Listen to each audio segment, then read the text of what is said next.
Every civilization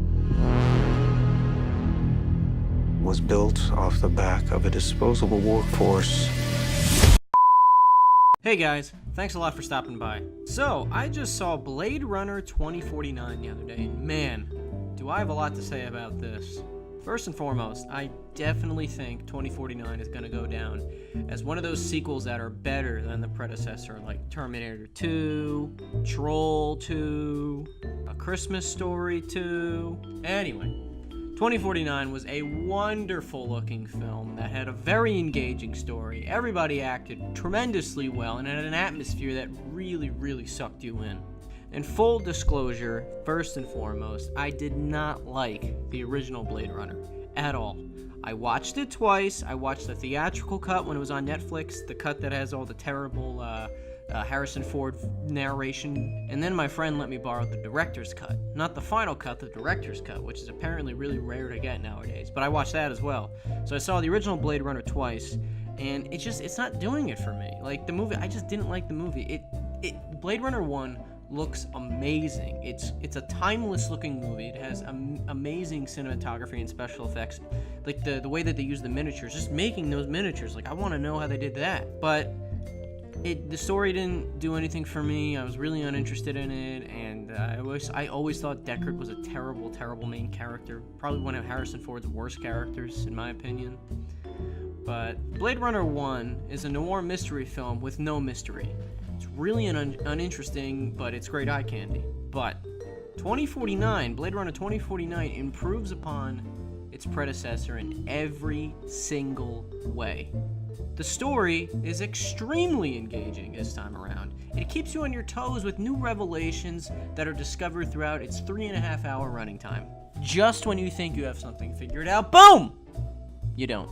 And the question coming over from the first film of is Deckard a replicant is kind of touched upon in 2049. Now, I'm not going to go into spoilers. It's like hinted at, I guess you can say, but they cleverly walk their way around it where you don't know if he is or if he isn't, and it's really just up to your interpretation. So, Ryan Gosling plays K. No, not that Agent K. This Agent K.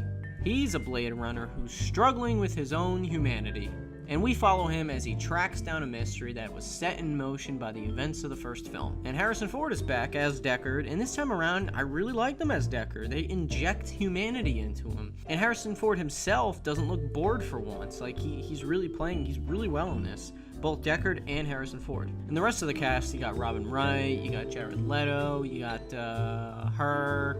They all shine really well. Speaking of Leto, he plays Neander Wallace, who's the new creator of the replicants, and I really feel like Jaden Smith wrote most of his lines. Now, I mean, it's not bad in any stretch of the imagination. I mean, it's not like Suicide Squad Joker bad. He's just really like pompous and says like big ass words, and it's just like it's really like eye roll inducing by the end of it.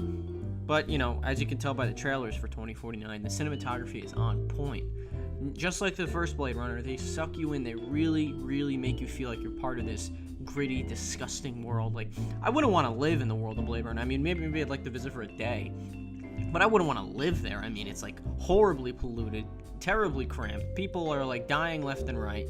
It looks like there's like, they don't really say exactly what's going on, but it looks like humans have like polluted the planet to shit, and like the ice caps melted, so everything's being flooded. There's like a scene where it looks like this takes place in Los Angeles, so it looks like there's a wall built to keep the ocean out because the tides are rising. And you know, man, it's not a place I'd like to visit, but I wouldn't like to live in. And they do a really good job of making you feel like you're really there. Hats off to Denis Villeneuve and crew. But to wrap all this up, Blade Runner 2049 is everything the original should have been. Aside from the amazing special effects, which what they both have, 2049 is strapped with a terrific story, well-rounded characters, and some really intense scenes. You come for the visuals, and you stay for the existentialism. Hey guys and gals, thanks again so much for watching. I hope you like what you heard, what you saw. I mean, maybe I put a cool image behind there. I don't know. I hope you liked this video, And if you do, you can hit the little like button that's below, and you can leave a little comment. Let me know what I'm doing right, what I'm doing wrong. I really want to get good at this. I know I say that a lot, but I really mean it this time. And if you'd like to, you can check out my podcast, Blah Blah Podcast, or follow me on Twitter at JGScreen89. And you can find the podcast that I just mentioned on iTunes and Podbean and Apple Podcasts. I think Apple Podcasts and iTunes are the same thing, but also Podbean as well. Thanks so much for watching. I really appreciate it, and have a great night.